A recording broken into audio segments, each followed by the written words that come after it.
On September 8, 2025, Carlos lost both baby mothers in one day.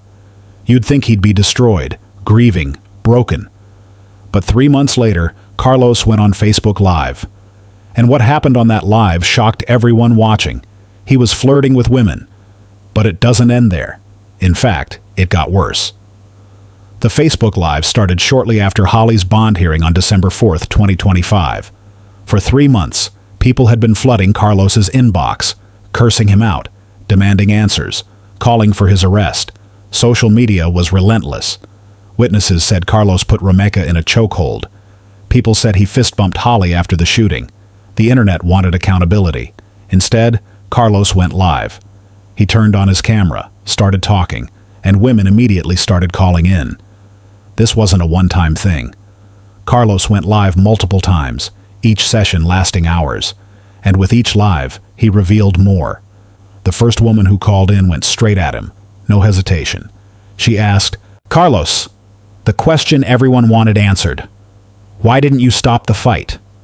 She pointed out that Carlos is muscular, physically fit, strong. She said both Romeca and Holly are petite women, small. So why didn't Carlos separate them? Why didn't he stop it before it became deadly? Carlos's answer was the same deflection he gave Fox 32. Something happened. It's going to come out. No explanation. No details. Just vague promises. But the woman wasn't satisfied. She kept pressing. She brought up the video from the scene, the aftermath footage that went viral. She said it shows Carlos telling bystanders to shut up, to get back. Like he was controlling the scene instead of helping Romeca. Carlos said people were loud as hell, and he was just trying to calm them down. That he was trying to get people to back up like police would. The woman shut that down immediately. "You ain't the police. You supposed to been down there with your baby mama trying to hold a bullet wound or something."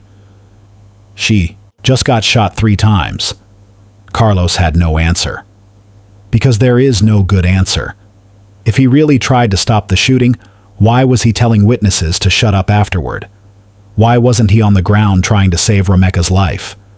Why was he worried about crowd control instead of his dying baby mother? The woman said what everyone was thinking. "Your ass looks strong as hell. I've been following this story since this happened. I'm trying to figure out how your strong ass didn't stop this girl from shooting her 3 times. Carlos deflected again. "It's going to come out. You go figure it out on here." But here's what stood out during this exchange. Carlos wasn't devastated. He wasn't broken. He wasn't grieving. He was performing, managing his image. He was relaxed, almost casual.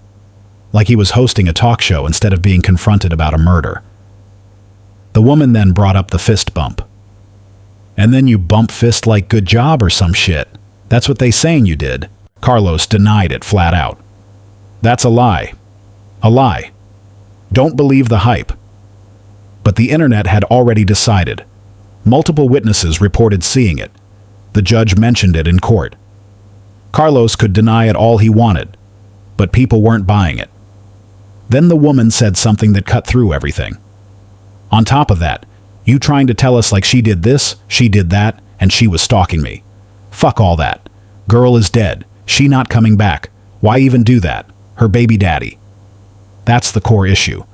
Romeca is dead. Her 7-year-old son will never see his mother again. And Carlos is on Facebook Live trying to trash her reputation, trying to justify what happened, trying to make himself the victim. Carlos's response, "They got something to do with me. Like all that shit a lie." The woman pressed him one more time.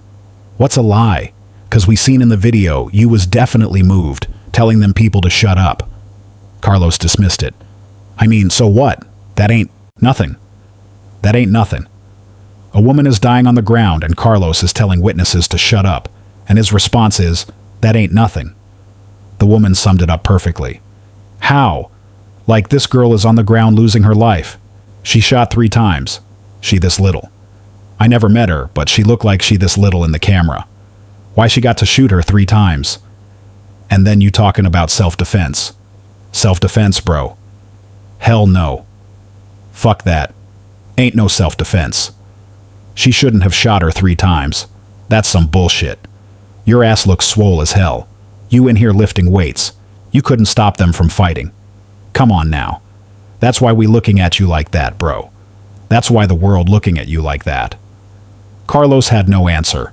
He couldn't explain it, because there is no explanation that makes him look innocent. But the questioning wasn't the most disturbing part of Carlos's Facebook lives. It was what came next, because after that confrontation, Carlos shifted. He got more comfortable, more relaxed, and that's when his true character showed. During one of his lives, Carlos said something that revealed everything. "Got one baby mama fighting for freedom. One's gone. I'm fighting for kids, man. Somebody done hit my Cash App or something." Read that again. "Somebody done hit my Cash App or something." Carlos Smith went on Facebook Live and asked strangers to send him money. Not to help Holly with legal fees. Not to support his children who just lost both their mothers. Just hit my Cash App. Like he was some influencer asking for donations. Like this was content creation and not a murder case. People in the comments were reacting. Some were angry. Some were shocked. But some women were validating him. And Carlos noticed. He paid attention to who was supporting him. Who was being nice. Who was giving him the attention he craved. One woman in particular said something that Carlos clearly enjoyed. She said, "He said you might be the truth." It was indirect. Almost flirtatious.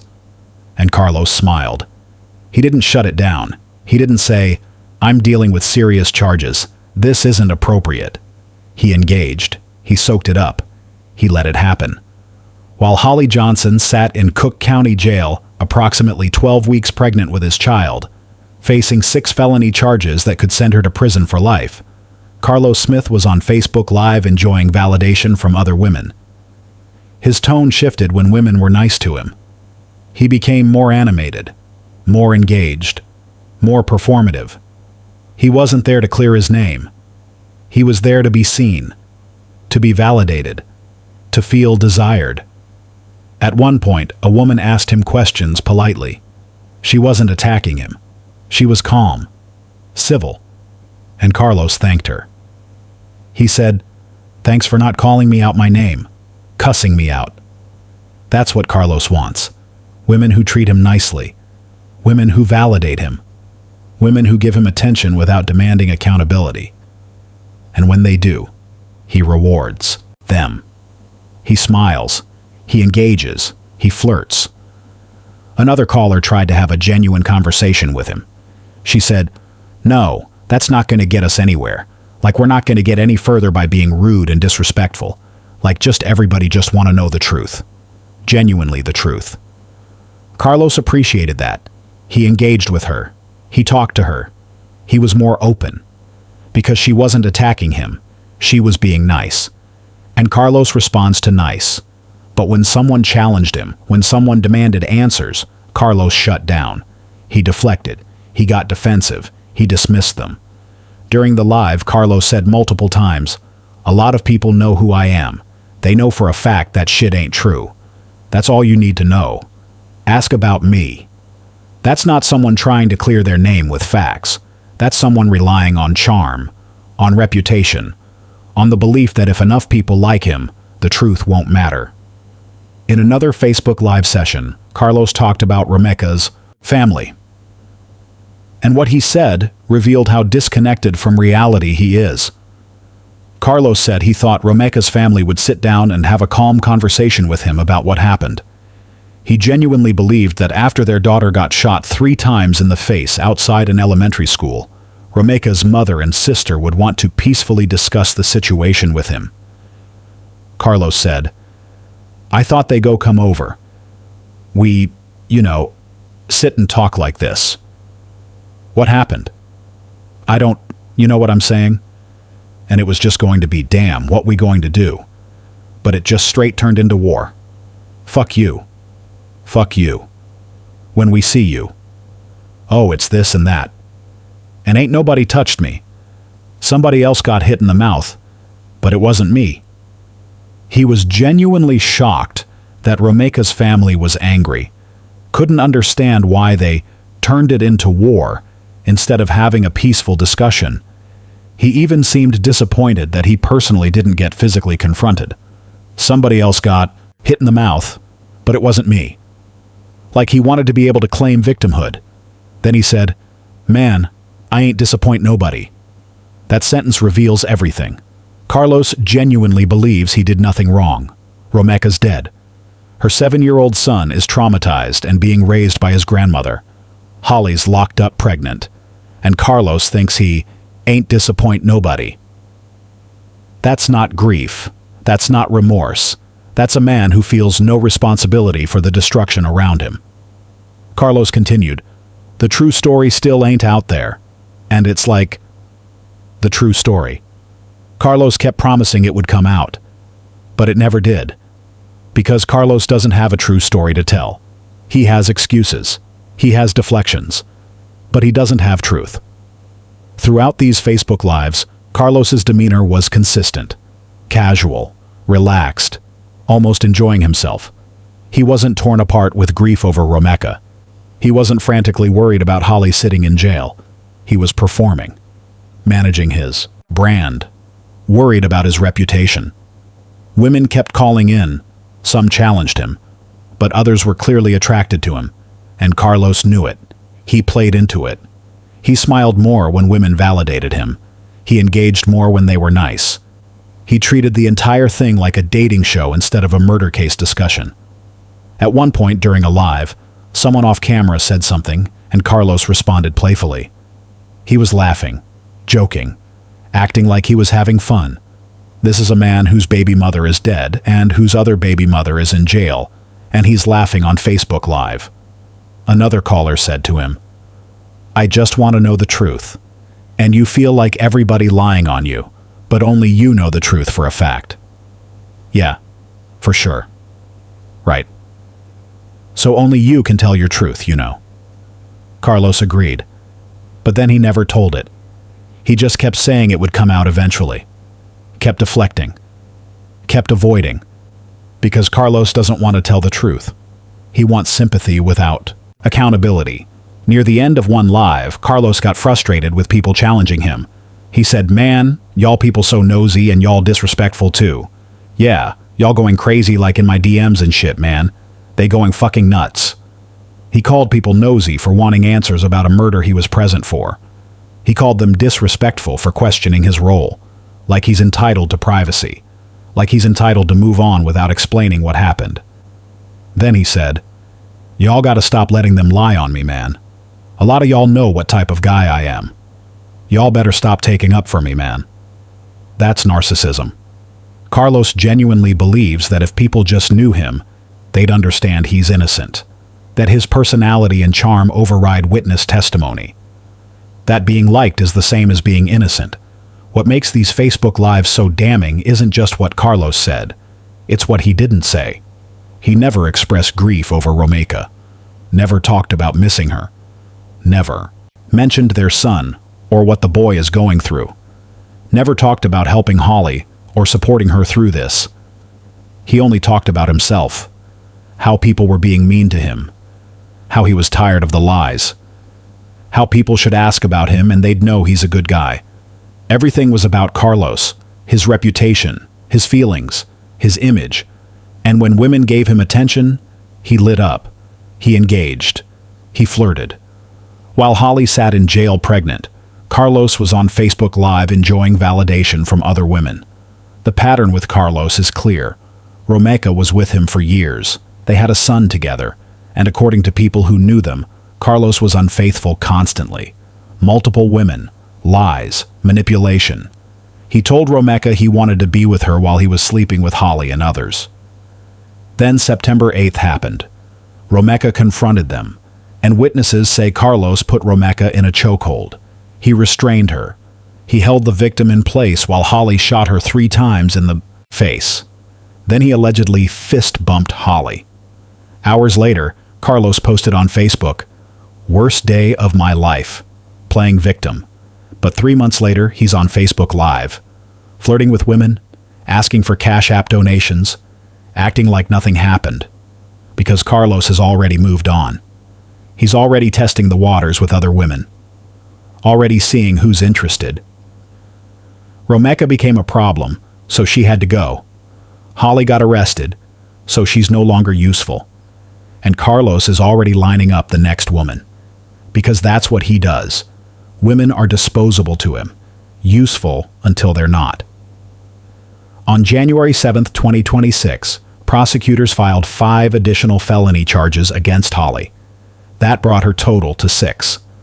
The next day, January 8th, Holly appeared in court. Her attorney argued for her release. The judge said no. Holly stays in jail. Her next court date is February 3, 2026. Carlos was at the courthouse that day. He testified. He spoke in court. According to Fox 32 Chicago, Carlos said, "I'm just tired of the lies and everything, of what they said I did. I know for a fact it wasn't true. I didn't headlock it. I didn't beat her with the door. I only tried to defuse the situation." That was Carlos in court. Controlled. Denying everything. Playing victim. There have been claims on social media that a physical altercation erupted outside the courthouse after the hearing. That tensions between Romeca's family and Holly's family boiled over. That Carlos was involved. Possibly even jumped on during the chaos. However, there's no official statement from Chicago police confirming this. No arrest records. No verified reports. But if it happened, it shows how explosive this case is. How raw the emotions remain. How both families are at war. And how Carlos can't even show up to court without drama following him. Carlos also hasn't fought for custody of his son with Romeca, that 7-year-old boy who lost his mother. Carlos hasn't stepped up. Strangers provided Christmas gifts for that child. A company called E&R Towing dropped off 4 sleighs full of presents in December 2025. They gave Romeca's mother a $3,500 check to help raise her grandson. Strangers did that, not Carlos. Carlos talks about fighting for his kids on Facebook Live. But he's not fighting for anyone except himself. He's not raising Romeca's son. He's not supporting Holly. He's performing on social media. The question people keep asking is, why would Holly do this for Carlos? Why would she throw her life away for a man who's now flirting with other women while she's locked up? The answer is manipulation. Carlos is skilled at making women believe they're special. He makes promises. He plays victim. He probably told Holly that Romeca was crazy, dangerous, stalking him. He probably told Holly he loved her, that she was the one, that they'd build a life together. And Holly believed him. She believed him so much that when September 8th happened, she pulled the trigger. Now she's paying the price. But Carlos isn't paying anything. He's free. He's online. He's moving on to the next woman. Holly's baby will be born in Cook County Jail. Illinois allows pregnant inmates to deliver at hospitals under guard. After birth, they return to jail with the baby for 72 hours. Then the baby gets taken away. What that means simply is, Holly will give birth, hold her child for 3 days, and then watch someone take that baby. If she's convicted, she won't see that child except through prison glass for decades. Maybe forever. That's Carlos's child too. But he isn't preparing to raise that baby. He isn't fighting for that child. He's on Facebook Live, flirting, asking for Cash App donations, performing. And that should tell Holly everything. The man she's facing life in prison for has already moved on. The internet has been watching Carlos's Facebook Lives closely. People are calling him out, calling him a narcissist, a manipulator, a coward. One person commented, "He knew Holly, had that gun. He helped make this happen, and now he's on Facebook acting like he's the victim while she sits in jail for him." Another wrote, "Carlos abandoned his son. Strangers bought that boy Christmas presents while Carlos sat on Facebook flirting with women." Someone else said, "Watch how fast Carlos gets a new girlfriend. Watch how fast he replaces Holly." They're all correct. Carlos's pattern is unmistakable. He needs constant validation from women. He needs to feel desired, and he'll use whoever gives him that until they become inconvenient. Romeca became inconvenient. Holly became inconvenient, and the next woman will too. Holly Johnson's next court hearing is February 3, 2026. If convicted, she's looking at decades in prison. With Illinois' truth in sentencing laws, She'll serve every single day. No parole, no early release. She could be in her 60s before she sees freedom. And Carlos? He'll probably still be on Facebook Live. He'll probably have a new girlfriend. Making the same promises. Playing victim. Soaking up attention. Because Carlos doesn't change. He just moves on and repeats the cycle. If you want updates on Holly Johnson's case, subscribe now. Her next hearing is February 3rd, 2026. Drop a comment with your thoughts on Carlos. Share this video. Because men like Carlos need to be exposed. This is about a man who left one woman dead, another in prison, and his children without parents. All while he flirts with new women on Facebook Live. Carlos Smith is free. For now. But accountability is coming.